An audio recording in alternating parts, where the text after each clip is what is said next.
You're watching this video because a doctor wants you to understand what's involved in a craniotomy for trauma. Bleeding has already been identified within or around the brain. This can be from blood vessels on the surface or from within the brain. Some irreversible damage may already have occurred to some of the brain. The blood clots and any ongoing bleeding are applying pressure on surrounding healthy parts of the brain and risk causing further damage. The purpose of this emergency surgery is to prevent further injury to the brain. It's typically done under general anesthesia, also known as being put to sleep. The patient is usually positioned on their back, side or front, depending on the location of the trauma to the head. A metal head clamp may be used to hold the head safely. Some of the hair will need to be cut or shaved to prevent infection getting into the wound. Where this will be and how much hair is removed will again vary depending on personal requirements. To begin, a cut is made in the skin of the scalp. Special drills are used to make a number of holes in the skull. A special bone saw with protective footplate is used to join the dots, and a window of bone is opened. The incision and bone window will vary in size, shape, and position depending on the patient's personal requirements.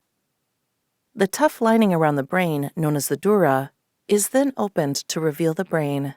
The surgeon will then carefully seal off any bleeding vessels and remove any blood clots that are causing pressure on the brain. There are different tools, techniques, and equipment that may be used depending on what they encounter. They may place a brain pressure monitor over the surface or within the brain to facilitate close monitoring after the operation is finished. If the brain is visibly swollen, the bone window may not be replaced until a later date when it's safe. If the swelling is minimal, the bone will be replaced. There are different ways to do this, but may involve screws, plates, or bone clasps to reattach the bone and bridge any skull fractures. To finish, the surgeon will close the scalp with stitches or staples. There may be a drain left in place to drain off excess fluid from the surgical site, which will usually be removed in the first few days after surgery. There's usually a wound dressing and a head bandage may be applied as well.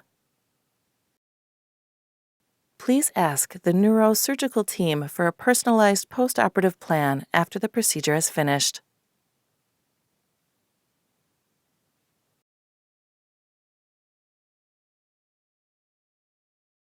Between 1 and 5 in every 100 patients suffer from minor or treatable complications from this surgery, such as infection, which is when bugs get into the wound. You may need antibiotics to treat it.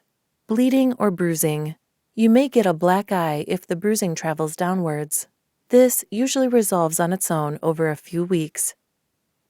Seizures or fits, which are a sudden, uncontrolled electrical disturbance in the brain. It can happen because of irritation to the brain during or after an operation. It's treated with medication that reduces seizure activity. Headaches. Some patients suffer from these after surgery. This is often temporary, but it may, unfortunately, be permanent. CSF or cerebrospinal fluid leak, which requires you to stay in the hospital slightly longer to ensure it heals up before you can go home. If it doesn't stop on its own, you may need a drain or another operation to fix it. Hydrocephalus, which is a buildup of fluid within the brain. This may require a drain to be inserted during the operation or at a later date. Pressure on skin, nerves, or eyes. Problems with positioning during the operation, which might include pressure problems, skin and nerve injuries, and eye complications, including, very rarely, blindness. Special gel mattresses and operating tables are used to minimize this. More serious and sometimes untreatable risks include stroke, which is a type of brain damage. Brain operations can cause strokes in up to 5 out of 100 cases, but can be higher, depending on the area of the brain being operated and the abnormality. A stroke can lead to weakness, paralysis, problems with sensation, speech, memory, vision, concentration, or personality changes. If it's a large stroke, you may not wake up properly. The changes you experience will depend on the area of the brain affected. Different parts of the brain have varying functions and importance to your ability to live your life normally. There's no medical treatment that reverses a stroke. However, in some cases, the brain forms alternative pathways to help overcome the problem caused by it.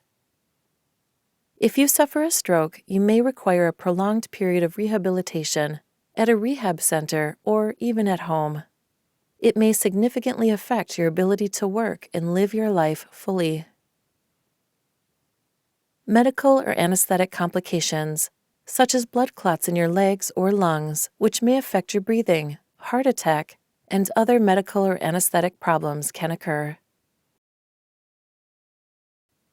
Death.